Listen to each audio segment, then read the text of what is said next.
Cashflow Diary Podcast, episode 33.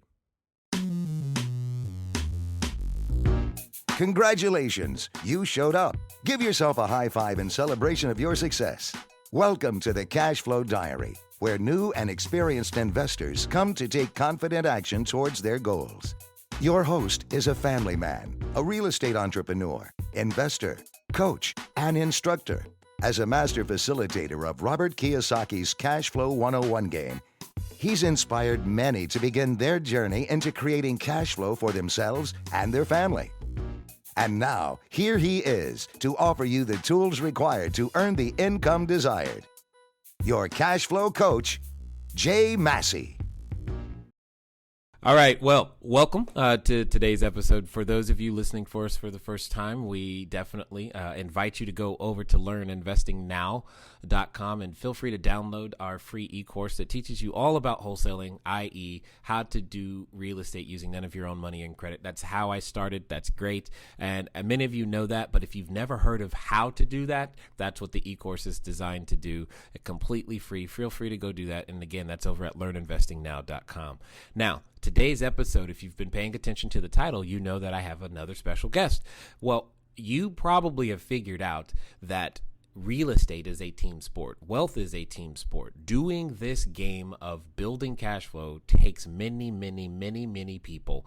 And you can't do it alone. You can't have the Lone Ranger John Wayne attitude and that you can do it all better by yourself. You need lots of people who fill different roles. And today we have an individual who fills a very, very important role for you and for myself as we continue to grow our businesses. Many people ask me all the time, where do you get the money? Where does the money come from? If you're not using your own money, if you're not using your own credit, how is it done? And you have to find and search out individuals who know how to help you get access to money, etc., and where the money is. And one of the untold but really long kept secrets, it's been around for a long time, is the fact that there are retirement plans that can be accessed. Most of us grow up not knowing how to access them or who to talk to and all these other things. But today, here's what I've done for you.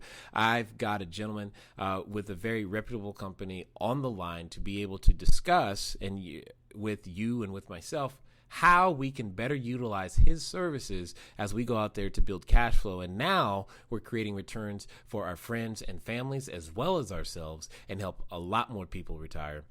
So do me a favor and welcome Mr. Ryan Rippy with the Entrust Group. Ryan? Thank you so much, Dave, for having me today. I appreciate it. I look forward to educating your potential clients, current clients, in regards to self-directed IRAs, what they are, and how does it work? How do they work? There's a lot of misinformation out there in this particular field. Would you agree? Too much misinformation, which is, and that was one of the things that I learned, because prior to being in real estate, many of you know, immediately to being in real estate, my wife and I were technically in a homeless situation, squatting a bank-owned property. But right before that, I was a financial planner, helping people with their retirement plans and things. And the information that I believe Ryan is going to share with you, I didn't know as a financial planner, and I found it very, very enlightening. Now, Ryan, you said something already that I just want to be clear. When you say the word self-directed IRA, are you only talking about, first of all, what self-direction? And when you say IRA, is that only an IRA that you're referring to, or is that, what does that mean? No, that's a great question. And before I answer that, I did want to give you a little bit of background about me and the company. We'll establish that first, and then I'll go right into that question. All right. So my name's Ryan Rippy. I'm the business developer for the Entrust Group. We are one of the largest, if not the largest, administrators of these types of accounts in the nation. This is our niche. We do the administration that's mandated or regulated, so to speak, by the IRS to allow our clients to invest in alternative assets, basically, which means non-stock market-based investments. I myself have been in real estate investing for over 15 years. It's kind of what I've learned over the years and really love. So it's very dear to me, first off, which is great to, be in the presence of a guy like you who is really taking it by the by the reins, and you're doing great. And I do appreciate you having me on here. I'm very thankful for that. And the Entrust Group, we're currently at $4 billion in assets under administration. So that gives you a little bit of an idea of who we are. We've been in business for over 30 years. We do pride ourselves on education.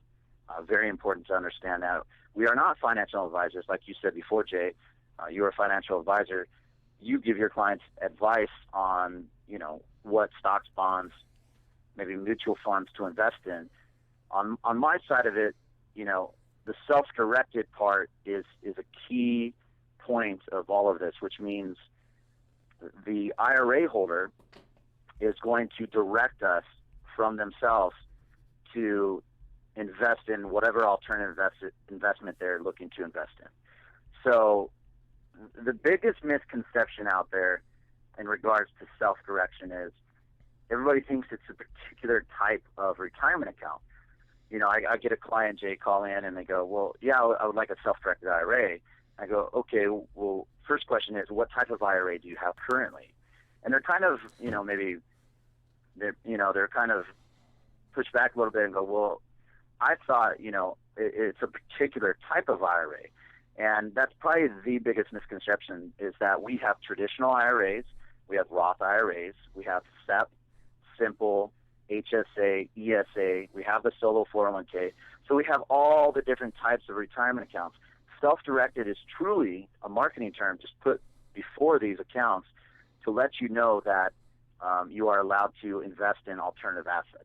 Got Does that it. make sense? Yeah, got it. And just as a point of clarification, what I often said is that the title, whether it's a SEP or Simple or what have you, that I like to think of that as the container that holds whatever vehicle we're going to use to create the return or do the funding with.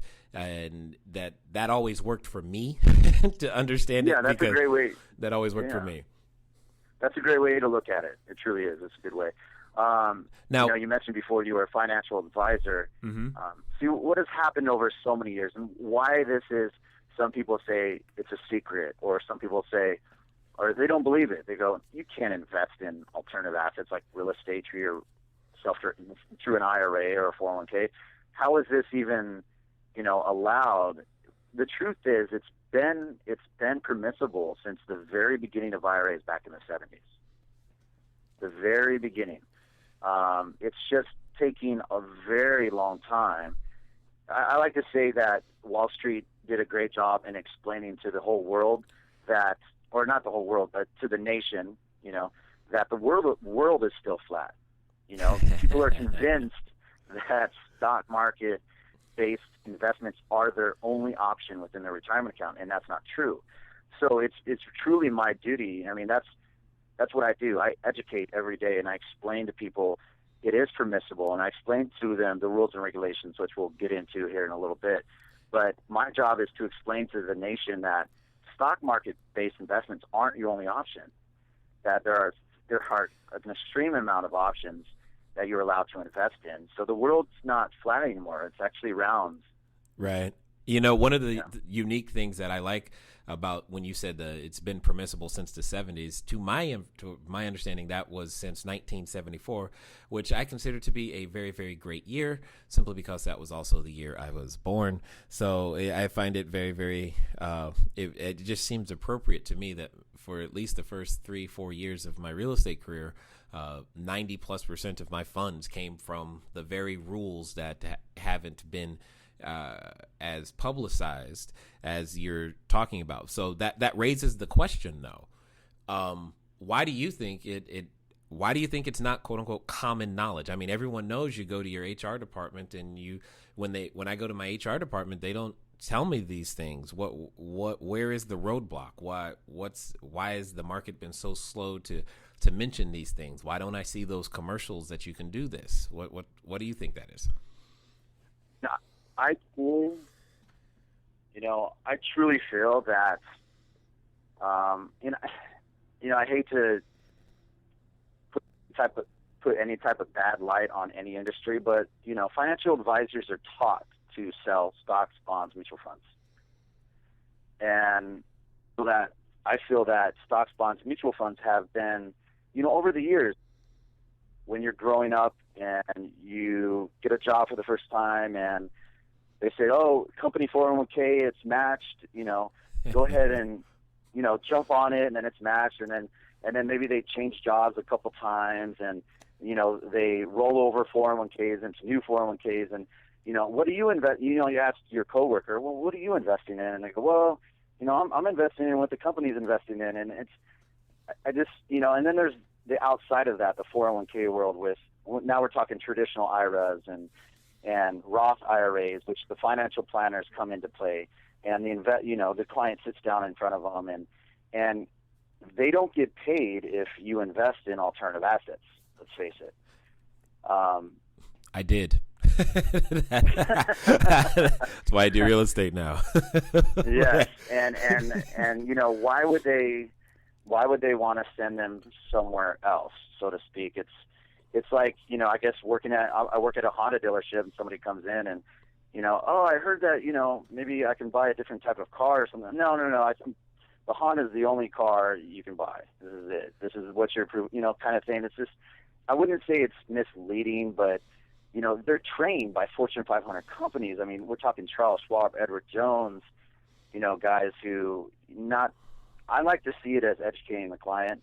There are the financial advisors out there, and don't get me wrong, not all of them are ones that don't educate. Some of them just Agreed. Don't know.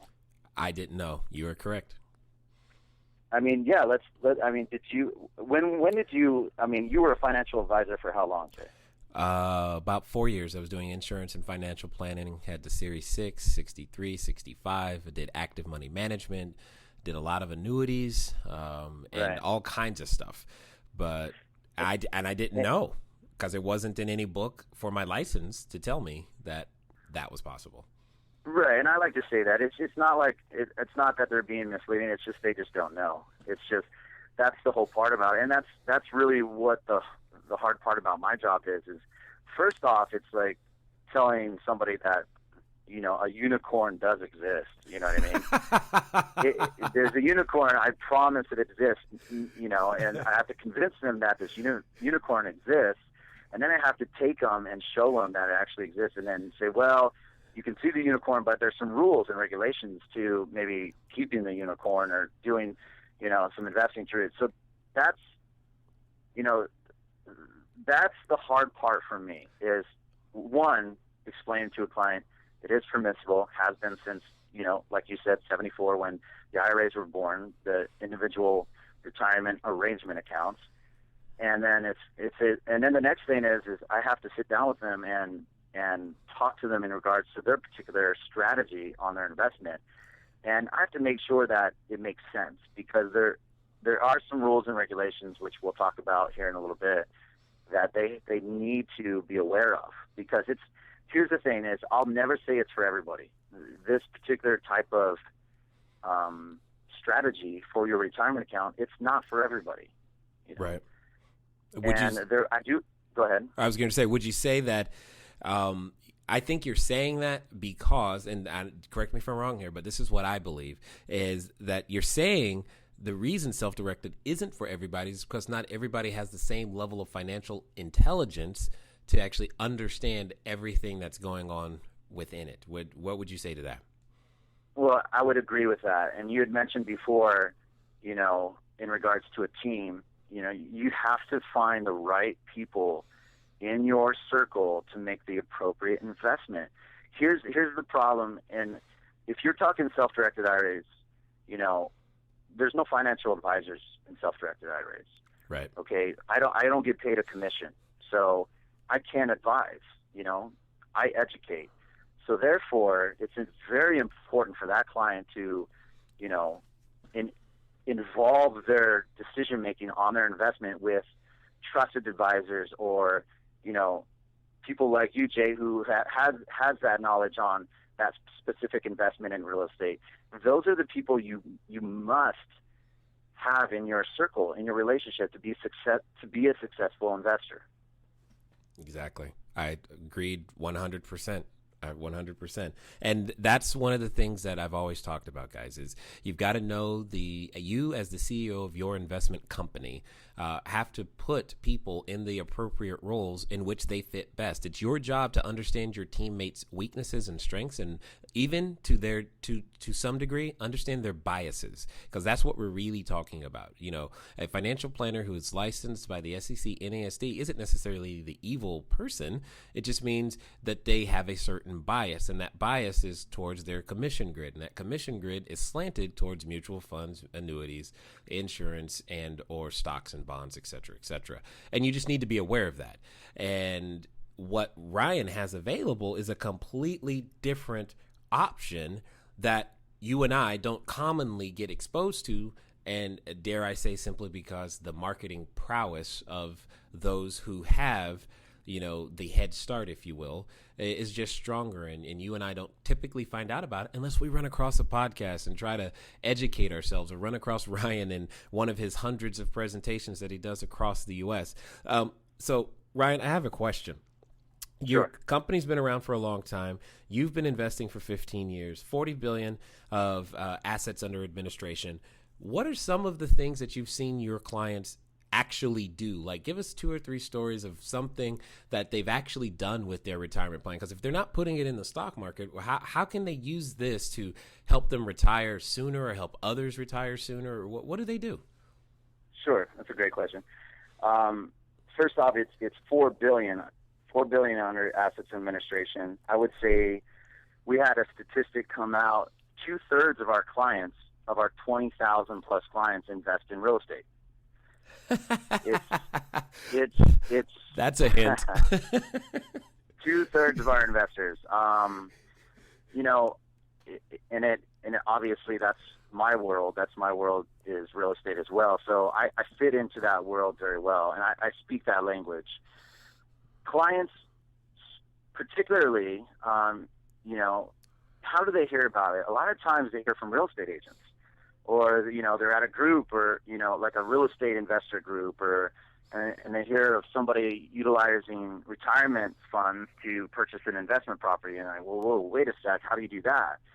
And what's so great about doing that? And the great part about doing that is you're investing into these assets, and whether it be short-term, long-term, what have you, for your particular strategy, it's tax-free. It all stays within that account tax-free. There's no capital gains. There's no need for 1031 exchanges. All the returns based on that investment come back into the IRA tax-free. Now, I want to make a clarification on that. It's truly tax-deferred until you eventually distribute it, right, Jay? Right. I mean, the government wants to collect. They want to get their hands in that pocket eventually, in which that's at age 70 and a half, which is your required minimum distribution years, in which they force you to start taking some type of distribution. But, moving back is, my typical client, I want to invest in real estate. Let's face it, real estate has gone up. It's gone down. I've seen, 15 plus years of it. You've seen a lot of years of it. We all understand it's in cycles, and there's certain times to buy, there's certain times to hold. But what's happening right now is a lot of inventory is on sale, so to speak. That's and an it's kind understatement. of like going to Walmart, and there's the clearance aisle, and it's real estate. And there's a lot of great deals. And here's the thing: is they go in the clearance aisle and they grab that real estate. And here's the other great thing about it: it's not only are you getting it for under market value, you are cash flowing it on a rental basis of, the rental market. I mean, correct me if I'm wrong, but it's very strong. It's extremely strong right now. I'm very excited about renting property, and because people always need a place to live, work, play, or lay, and and that's kind of the whole game. Is we get to provide that. So everybody rents property. I mean, you can even and I'll extrapolate that idea all the way up to a hotel. A hotel is just a daily rental. Somebody is renting property. a parking garage is an hourly rental. There's lots of ways to rent property, and yeah, we have. It's a great time to be the one providing the property for rent. Yes, I agree. Right. So here's the thing: is you put. Let's face it, people aren't the happiest with Wall Street. I mean, another understatement, but yes. I mean, let's face it, it's a roller coaster, is it not? It's up, it's down. Some people are going, oh my gosh, it's going up, up, up. I think I'm going to jump off of this roller coaster now because I don't want to go down it. You know what I mean? Yes. And so they're going, what are my options? What are my options? And a lot of people don't know that they have this option, but as soon as they find out that they have this option, it's just like mind-blowing to them. And it's literally, I guess I would maybe, refer it to learning the first day that the world's not flat, it's actually round.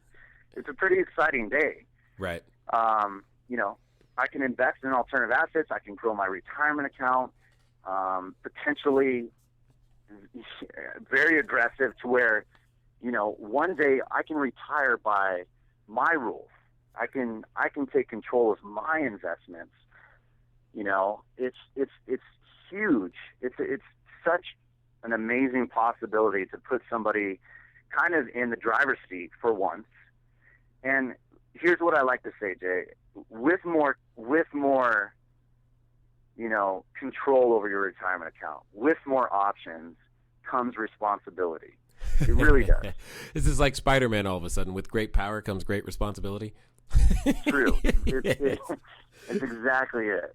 And I preach that to my clients. I'm saying, look, first off, this may be for everybody in the room. It may not be. It may be for a couple people.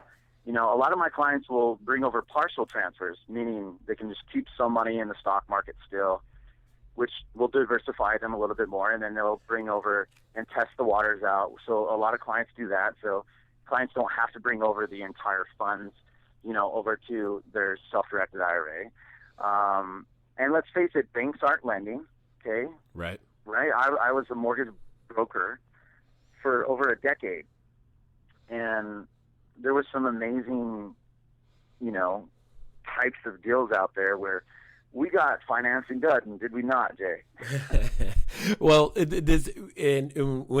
as a point of clarification, when it comes to banks not lending, just for everyone else's understanding, there are certain classes where they are, and there are certain classes where they're not. It's just that the majority of us are thinking about, single family houses.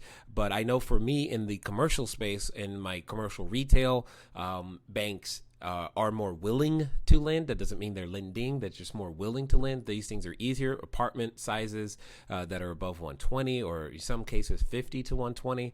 That money is there. But that doesn't mean retirement plans still don't have a great role to play in this particular role, because the down payment has to come from somewhere when the bank is lending. So there, and right. Always keep that in mind, that there are many segments to the marketplace, and just because the banks aren't lending to you, that doesn't mean they're not lending at all. And this, what Ryan is talking about, is just can be another alternative way for you to be able to still keep your business moving forward. Now, Ryan, you said this a couple of times. You said it's not for everybody, and it requires more responsibility. It's great freedom, lots of benefits. So let me ask you this: who is it for? The person listening to right now, going, well, what about me? Is it for me? How can they say, yeah, this makes sense for me? What do you think they would be the telltale signs that say, you know what, this probably makes sense for me to do? Okay, here's my client. Here's my everyday client. They have a past with Wall Street, and their past wasn't the greatest. They're looking for other options. They're looking for other alternative investments that they can make to either, one, repair their retirement account, in which it took a hit on, or two, ignore that fact and saying, I'm going full force ahead, and I'm going to invest in some some amazing opportunities, whether it be real estate or some other type of alternative investment, and I'm going to retire on my rules. I'm going to get to a point where I don't have to worry about if Social Security is going to be there or not. I mean, let's face it, right? A lot of people are. Go ahead. I was sorry. I was just going to say I tend to call it social insecurity, but yes. Exactly. You know, there's the fear: is Social Security going to be there once you retire? You know, are you going to get half of what you're going to be paid by the government? Are you going to get 3/4? You know, me growing up, you know, I always remember, and I always thought there was a certain age in which you retire, right? Right. And it's not that anymore. It's at what age can you retire? That's the actual element. It's right. At what age can you retire? Because we're seeing people in the workforce way later than they should be working. And this particular opportunity through a self-directed IRA allows you to invest into a more potentially lucrative investment like real estate, to grow your retirement account, to be able to retire by your rules. Yes, perfect stuff. Now, when you say your rules, what are you referring to? Rules being, you know, what investment do I want to invest in? I mean, you're talking control. Our role is as the administrator. We take direction from our client on the investment they want to invest in. Yes, we educate the client. Yes, we do the reporting that's mandated by the IRS. You know, education is so key because they need to understand the rules and regulations. So it's important for them to, you know, it's very important to them just to understand it. And I would want to talk a little bit more about those rules and regulations. We keep mentioning them. Should I go ahead and talk about that now? Absolutely, absolutely. Because someone out there is wondering, what are the rules? What can I invest in? Know. What can't I invest in? Thinking, and how does it work? Exactly. I keep thinking, you know, I keep mentioning that, and they're going, okay. So no more on the edge anymore. Okay, so what are these rules and regulations? Okay, first off, the government says, you know, they didn't make a rule and say, these are all the investments you can invest in. Instead, they made a rule and said, these are the 3 investments that you cannot invest in. You can invest in pretty much anything else. The 3 things that the government doesn't allow you to invest in, one is collectibles. Okay, it has to be deemed as collectible. A rug or antique, a metal or gem, a stamp or coin. There are particular precious metals that you can invest in that are government minted, so on. But if it's deemed as a collectible, you cannot invest in it, period. If it's a life insurance contract, you cannot invest in it, period. And if it's an S corporation, you cannot invest in it, period. Those are the 3 things, the 3 items that encompasses the prohibited investment vehicles that they can invest in. Does that make sense? Yep, makes perfect sense. Got it. So that's the very first. I mean, okay, what am I going to invest in? Obviously, real estate is, you know, it's one of the more popular ones, so to speak. The next question is, okay, who am I investing with, or who am I buying that investment from? What this comes into, it comes into what's called disqualified persons to the IRA. So the government, you know, when they brought this back out in 1974, and they made the rules, and they said, well, if we're going to allow, you know, U.S. citizens to invest in alternative assets other than stock market-based investments, we don't want them to truly personally gain from these investments. And you would ask yourself, well, how would one personally gain from it? You know, I get a lot of these. The very first thing, I would say some of the time, a client will call and say, well, I heard I can invest my retirement account into real estate. I want to sell my primary residence that I'm in to myself, to my IRA, you know, and I'm going to carry it at like a 1%. So that's exactly what the government's trying to avoid, and that's why they made the rules, is they don't want you to personally benefit from the investment. Does that make sense? Yes, even though 1% sounds really good. Exactly. Okay, so let's talk about these disqualified persons. Okay, the list starts with the IRA holder, which means, Jay, if it's my IRA, I can't invest in the property and live in it. It's got to be investment property, strictly. Okay. I can't buy an investment property that I have personal interest in. Therefore, I'd be selling my personal interest to my IRA, which is prohibited. I can't loan myself money. Okay, I can't do that. The next person on the list is your spouse. So the IRA holder's spouse is also disqualified. The next person on that list is the natural lineal ascendants and the natural lineal descendants of the IRA holder, which means, Jay, if I'm the IRA holder, it's my spouse is disqualified, as well as my father, my grandfather, my great-grandfather, and so on, and their spouses, and then my natural lineal descendants, which is my children, my children's children, and so on, and their spouses. Okay, so the very first thing is make this list. Okay, I'm the IRA holder. Who's my spouse? Who's my father, my grandfather? Who are their spouses? Who's my children and their spouses? Those are the people who are disqualified. Okay. As you can see, though, there's still a lot of people who you can invest with, or there's brothers and sisters. I mean, the government, for whatever reason, thought you wouldn't give your brother or sister a good deal. I probably would agree. I mean, one of my sisters, I'd give her a good deal, but my other sister, I wouldn't. Yeah, so exactly. I would almost agree. Exactly, right. Exactly. So brothers and sisters you can transact with. Aunts, uncles, cousins, step, in-laws. So there's still a lot of people that are related to you or close to you that you can still invest with. Suddenly you're hoping you have a small family, right? So that you can... Right, you're hoping you have a small family, right? Yeah, so, that's funny. That's typically, these are the rules and regulations that you really need to know about. Let's talk about personal gain. It's very important to understand that whatever asset is bought through the IRA, okay, whatever that asset may be, any of that return of that asset must flow back into the IRA. Does that make sense? Yes, but so for a point of clarification, if say for example, if I use a retirement plan to purchase a house and we improve the value and then we sell the house, you're saying the money has to go back into the retirement plan? Correct. So that asset, let's just call it real estate. Okay, I'm the IRA holder. I purchased a rental property. The rents are my return on that investment until I sell it, correct? So those rents are going to be coming back into my IRA tax-free, right back into it.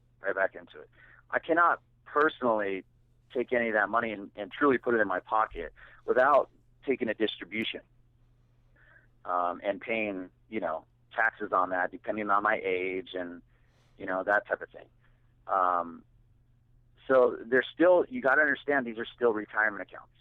They are still retirement accounts. Just because now it's a self-directed IRA doesn't change the features of that retirement account. So the return on that investment must come back into the IRA, and any expenses associated with that particular asset must be paid out of the IRA. So that's the flow. The flow going out, purchase the property, do the improvements to the property, and then coming back in would be the return on the investment. And then let's say I held that, maybe it was a short-term to long-term investment. I held it for 5 years. It went up $100,000, $200,000 in value. I sold it. All that money, Jay, comes back tax-free into the retirement account. Got it. So you're saying the IRS won't do anything? They don't care? How do they even know that happened, though?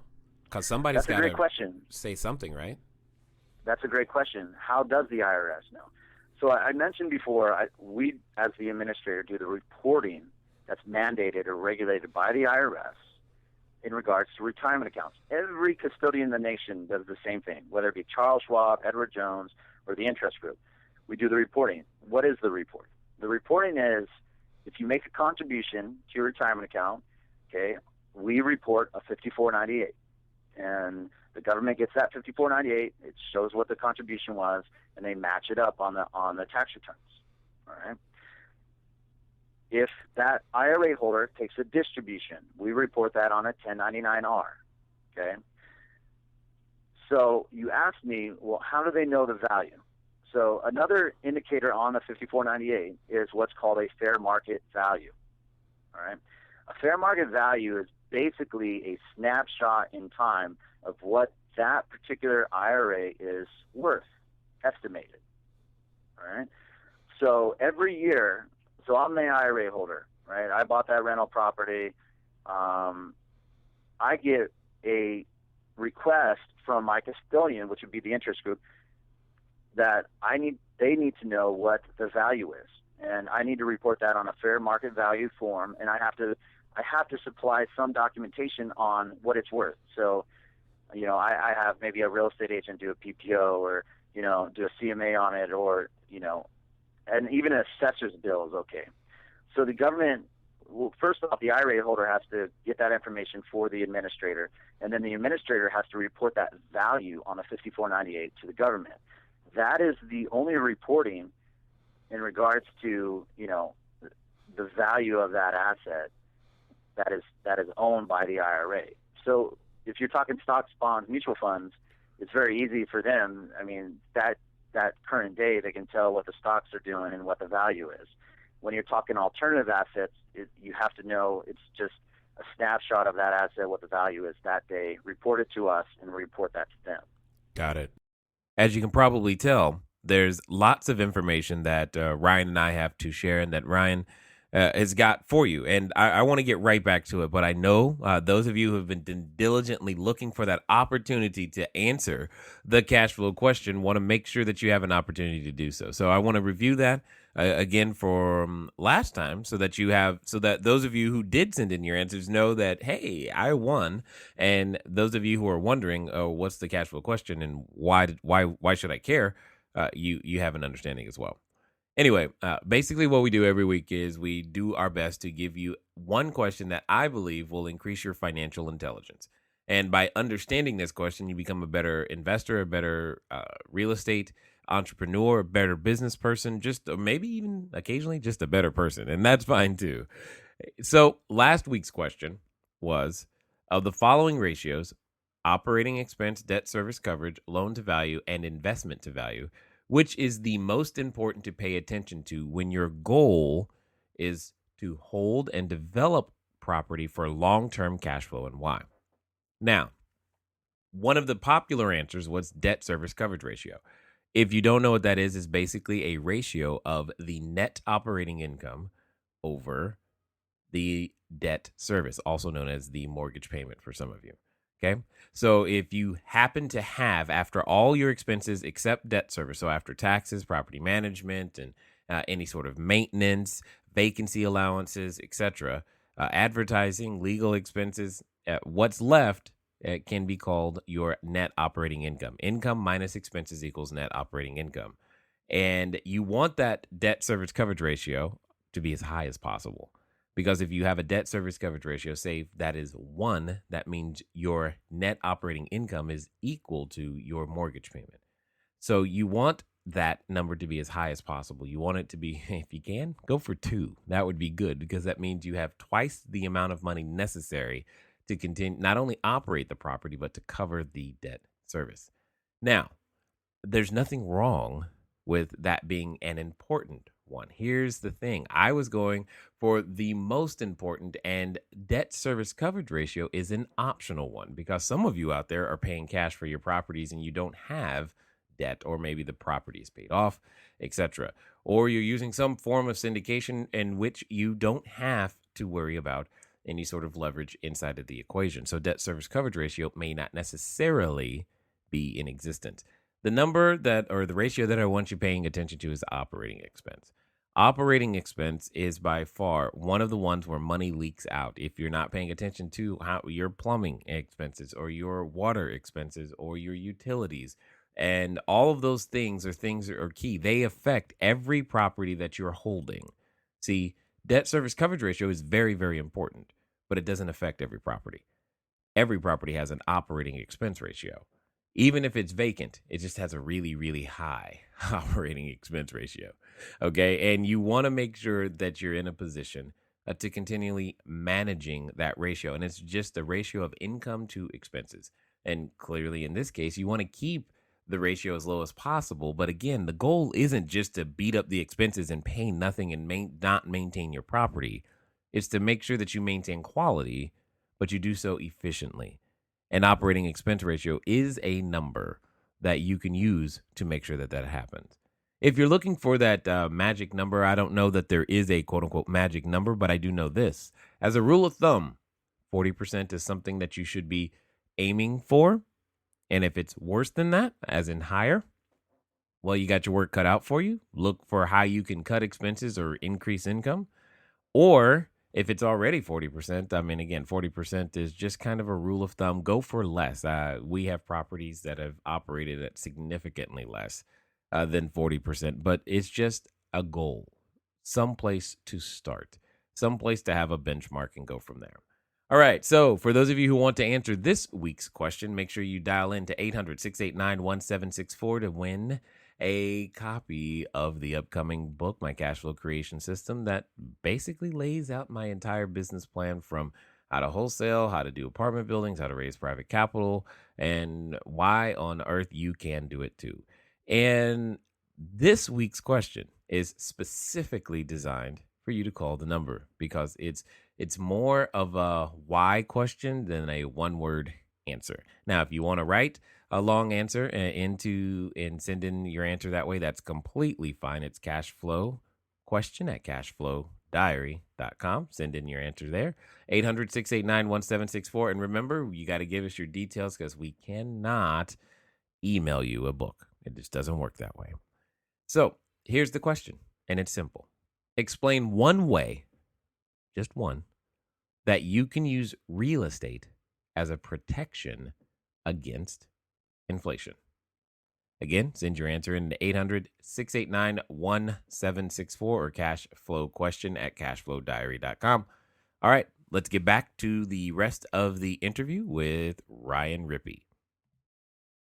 Now, just for those of you listening, don't get overwhelmed about the reporting and the details here. It's just more, yes, it's more work. As he said, with great power comes great responsibility.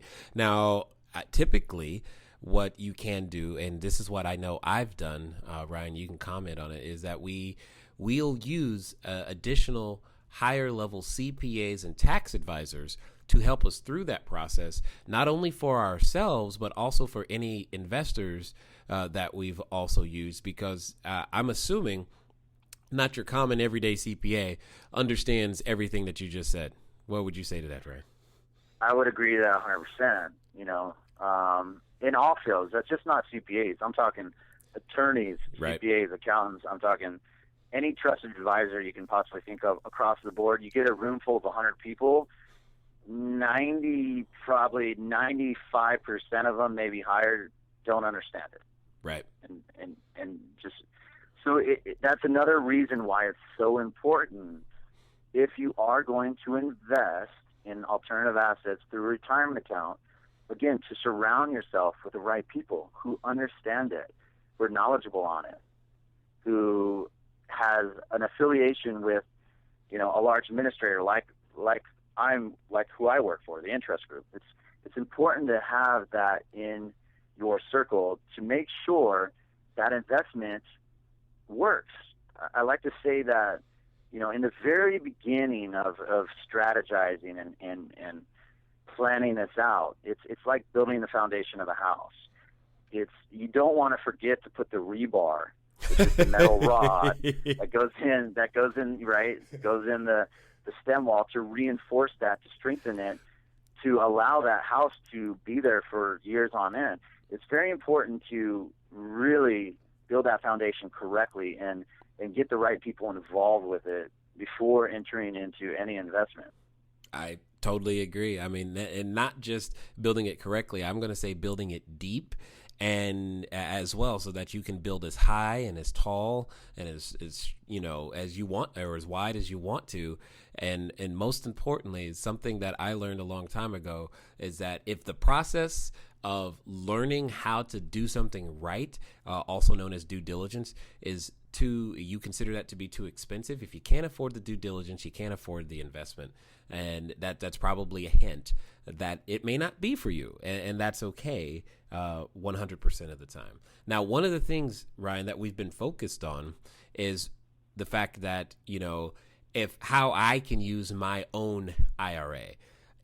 Have you ever seen any opportunity for people who maybe they're younger or maybe they just don't have a retirement plan of any kind? Is there a way for a person of that kind to be able to use this information that you and I are talking about right now? Absolutely. Anybody who has, let's talk 401k real quick, because a lot of the younger, client would have most likely a 401k, or, on the old 401k, maybe they changed jobs and it's just sitting there collecting dust. They can actually roll that into an IRA. So that's important to understand.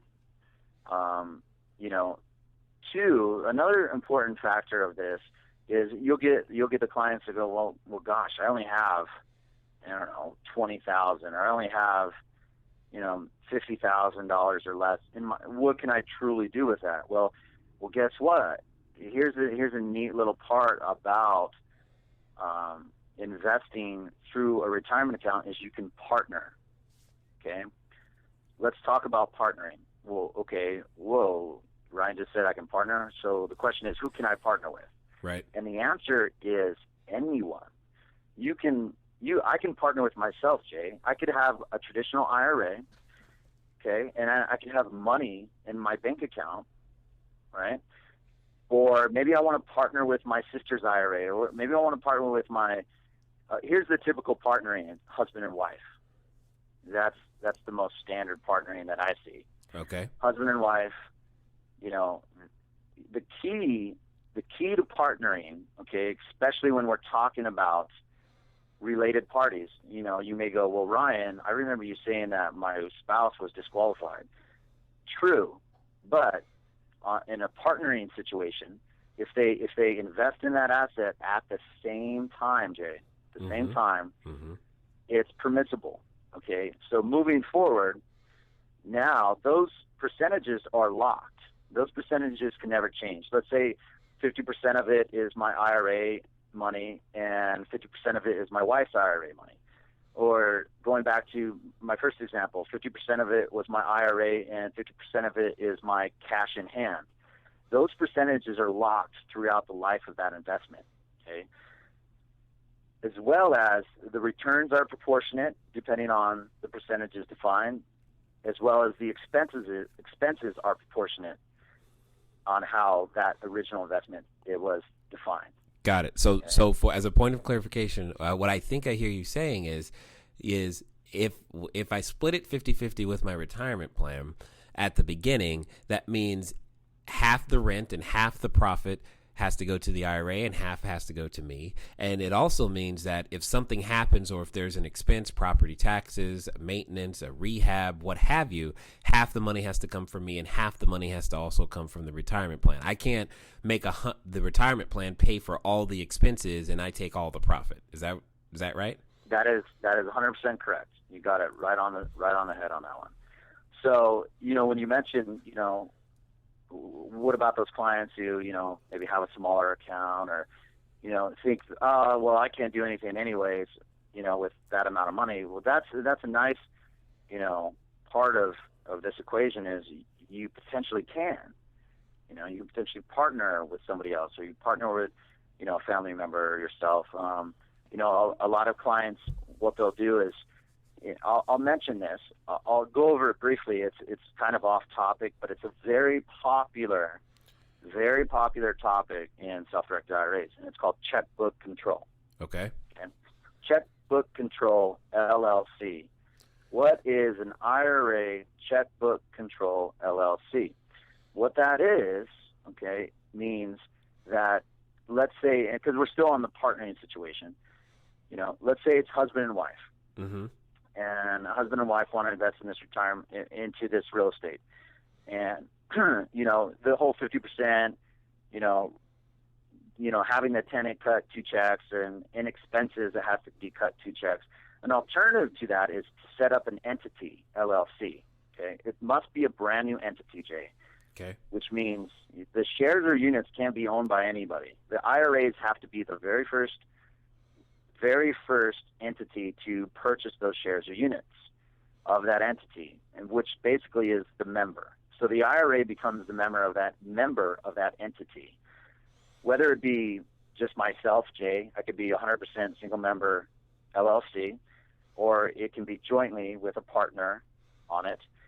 What happens is then the IRA holders elect themselves as managing members of that entity, which allows them to have checkbook control over the IRA. So what they'll do is they'll set up the LLC, the IRA will own the shares or units, they'll elect themselves as managing members, they'll take their EIN, they'll take their articles, they'll go to a bank, set up a business checking account. We will oversee the operating agreement. We will fund that checking account with the IRA money. And now the LLC is the one who's buying those assets. And then it's one check going out, one check coming back in. Nice. So it's an option. It's a popular one. I mention it because truly when your clients go out there and go, oh my gosh, what is a self-directed IRA? And they start researching it, they're going to see a lot of it, this checkbook control. It's even added control on top of allowing you to invest in other assets other than stock market based. It actually gives you even more control to write a check, right, out of it. So it's an option. I can tell you it's strategy. It must be strategy. It must make sense. Yep. And, per client, it depends. Would you agree? Absolutely. In fact, we've used that particular strategy a number of times for the people it's made sense for. And most recently, I just had an individual who I specifically said, don't do it because that's not what makes sense for what it is that what they were trying to accomplish. I was like, yes, you can still invest with us, but I'm strongly recommending you don't use a checkbook IRA in this particular fashion. However, for those who have used it, it always helps them from a speed of execution standpoint, Correct. especially when it comes to real estate, because typically you've got to do money, you got to put in earnest deposits. Now the seller wants to know now that you have the ability to make stuff happen immediately, and that is by far one of the greatest advantages, in my opinion, of the checkbook control IRA or retirement plan, is to be able to have that kind of control. More importantly, execution flexibility, so that you can go out there and get stuff done. Now, we keep mentioning the words IRA, etc. as we're talking. What other types of accounts can be, self-directed? Is it that are available? Well, let me go over that again. So in the IRA world, okay, we have the standard traditional IRA. We also have the SEP IRA and a simple IRA. Those are more for self-employed individuals. And then we have the Roth IRA. We also have a solo 401k for self-employed individuals, as well as the ESA and HSA. So I just loaded it up with all these different types of IRAs, right? And it can confuse a client, but it's very easy.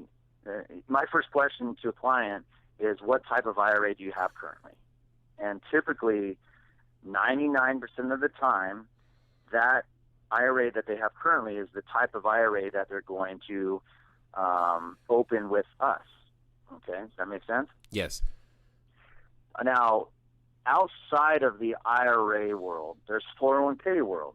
Okay, so let's talk specifics on 401k real quick. A 401k has to have a triggering event in which you can roll that 401k out of that particular status into an IRA.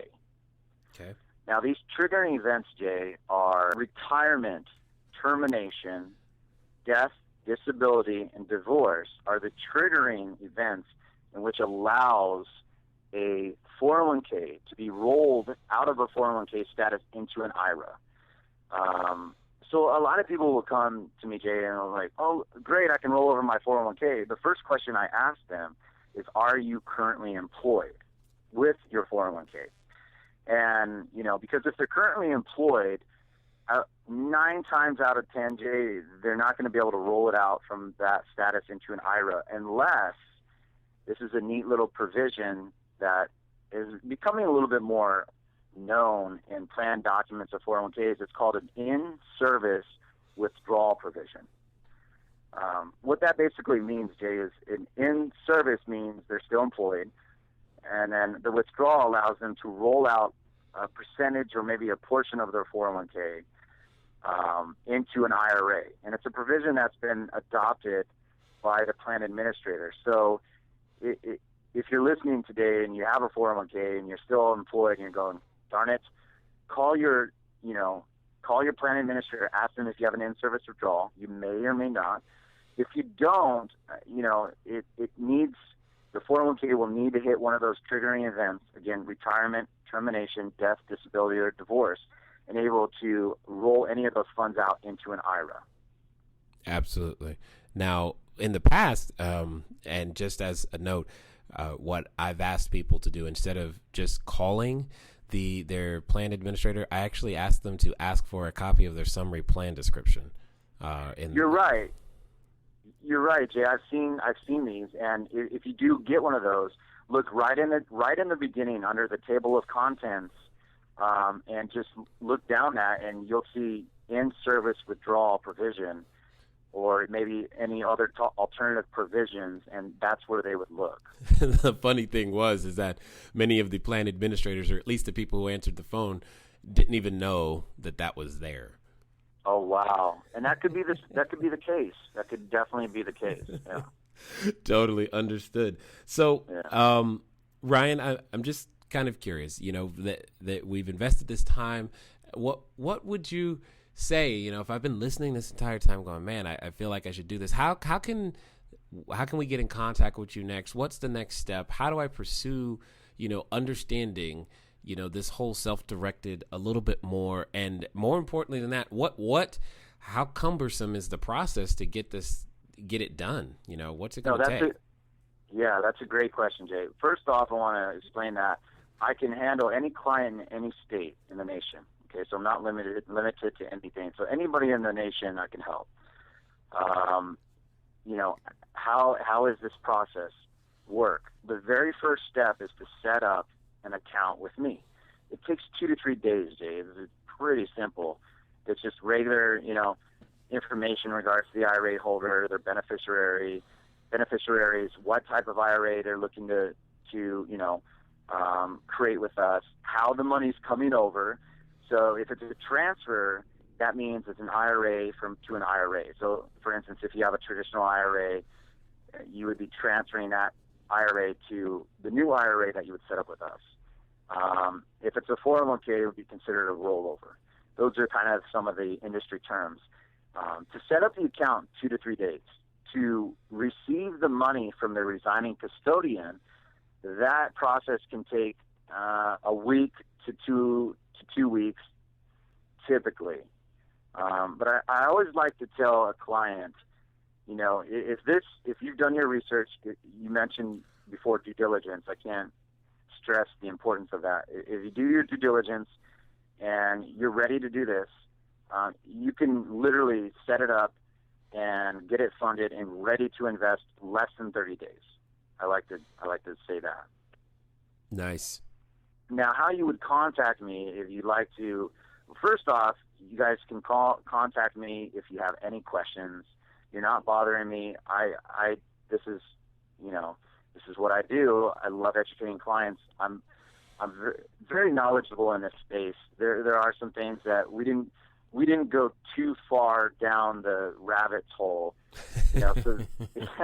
So there are, there's more in regards to if you're going to invest in an active operating business, or you want to bring leverage in on an asset that's owned by an IRA. How does that work? What does it fall under? Those terms I'm talking about are unrelated business income tax, unrelated debt financed income tax when you bring in leverage on an asset, what type of reporting you have to do on that. So if there's more you want to chew off, if there's more you want, just call me or email me. My phone number directly to my office, it's 949 949-420-4524. I'll repeat that. 949-420-4524. My email address, if you just want to email me some questions, that's perfectly fine as well. The email address is RRIPPY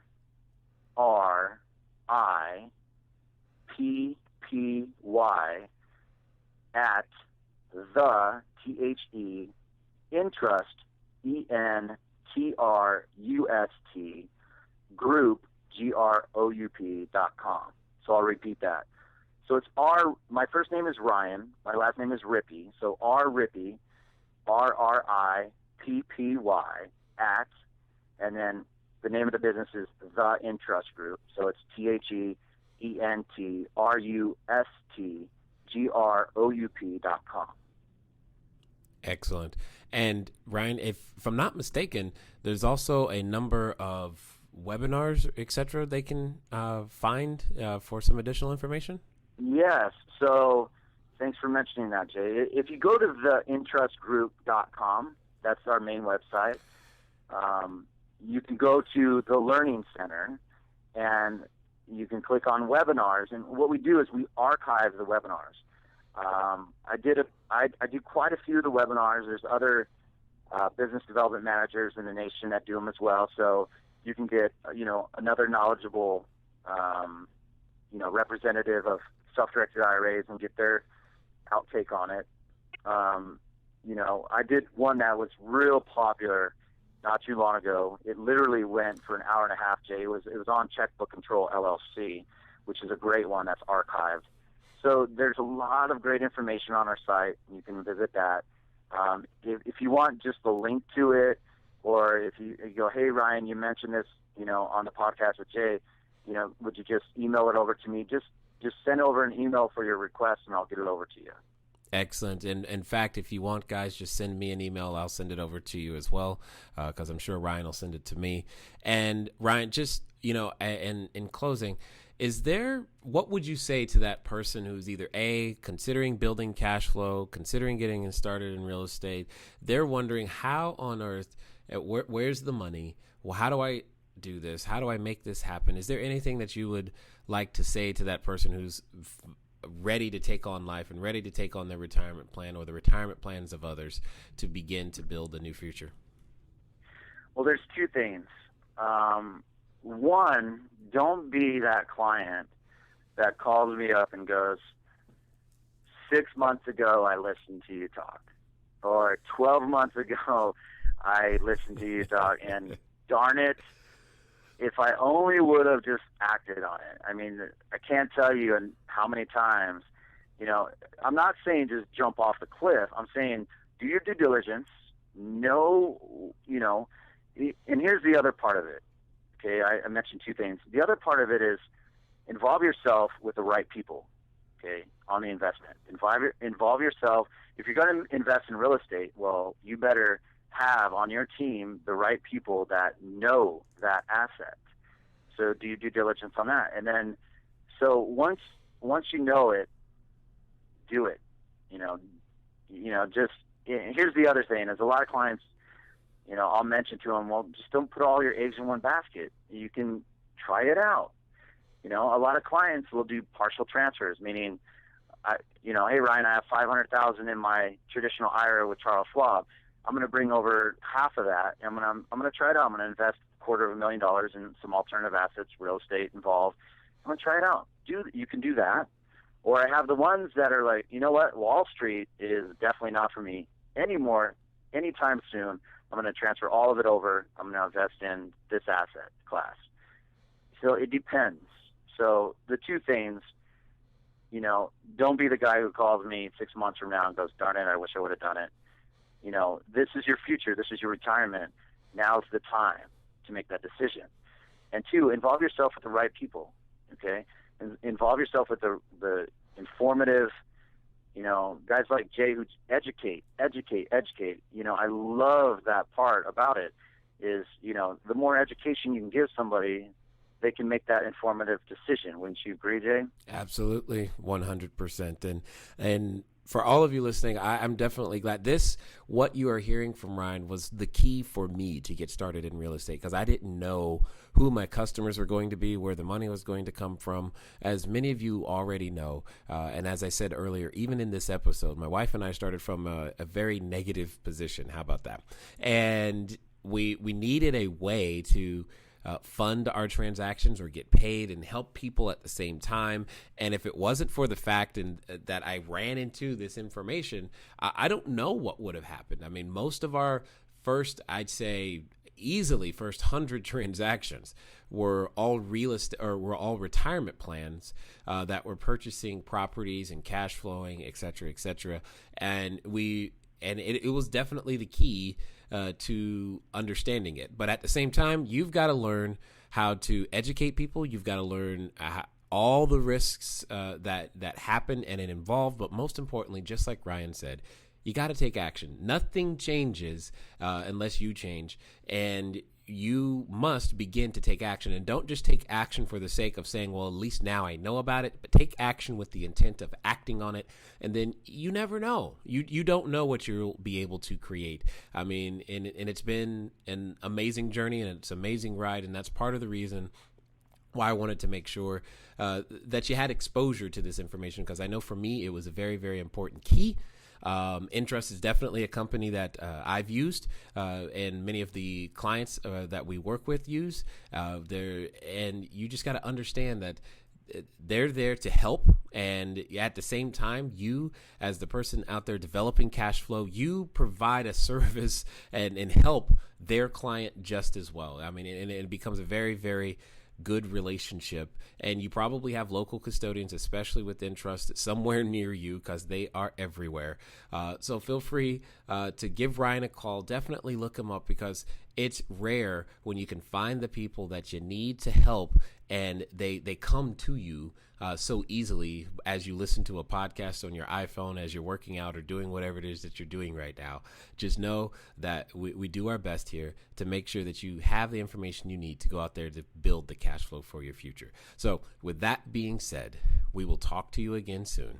Until next time.